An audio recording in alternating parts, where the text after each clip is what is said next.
မကြာမီဈေးကွက်ထဲရောက်ရှိလာတော့မယ်ဂျပန်ရဲ့ငလင်လှုပ်တဲ့အခါလေထဲကိုမြောက်တက်နေမဲ့အင်္ဂလိပ်တွေ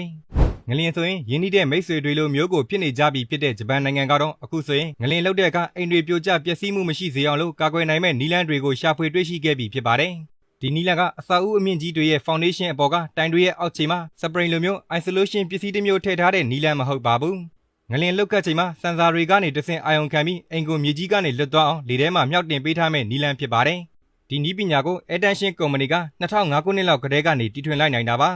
ပထမတစ်ချက်ကြည့်လိုက်တော့အိမ်ကတခြားအိမ်တွေနဲ့မတူပါဘူးအောက်ခြေမှာထပ်လောင်းအုပ်မြစ်တစ်ခုအာယုံခံကရိယာနဲ့ Air Compressor တစ်ခုရှိနေမှာပါအာယုံခံကရိယာကငလင်လှုပ်ရှားမှုနဲ့တုန်ခါမှုများကိုစောင့်ကြည့်သွားပါမယ်ငလင်လှုပ်တယ်ဆိုတာတွေးရှိပြီးချိန်မှာအာယုံခံကရိယာကငလင်တန်းခံအုပ်မြစ်နဲ့အိမ်ချိန်ရင်းကြားမှာတက်ဆင်ထားတဲ့ဖိသိပ်ထားသောလေကိုအိမ်အပြင်ဘက်ရှိ Air Compressor တန်အချက်ပြပေးပို့သွားမှာဖြစ်ပါတယ်ကုမ္ပဏီရဲ့အဆိုအရငလင်လှုပ်ချိန်ကနေစလို့စက္ကန့်အနည်းငယ်အတွင်းတုန်ခါမှုရပ်တန့်သွားတဲ့အချိန်အထိအိမ်ဟာမြေပြင်ကနေ1.2 လက်မအထိမြင့်တက်လာမယ်လို့ပြောထားပါတယ်။အဲ့ဒီနောက်လေကိုဖြင်းညင်းစွာပြန်ထုတ်ပြီးငလင်ရပ်တန့်သွားချိန်မှာအိမ်ကိုမြေကြီးပေါ်ပြန်ချပေးသွားမှာဖြစ်ပါတယ်။လက်ရှိအချိန်မှာတော့ပိုကောင်းပြီးပိုမိုပြည့်စုံတဲ့အနေအထားမျိုးနဲ့အသုံးပြုနိုင်တဲ့အဆင့်ကိုရောက်ရှိဖို့ဆက်လက်လှုပ်ဆောင်နေပါတယ်။ဒီအိမ်ကိုကုန်ကျစရိတ်သက်သာစွာနဲ့ဝယ်ယူရရှိနိုင်မှာဖြစ်လို့လူကြိုက်များမယ်ဆိုတာကတော့သေချာပါတယ်။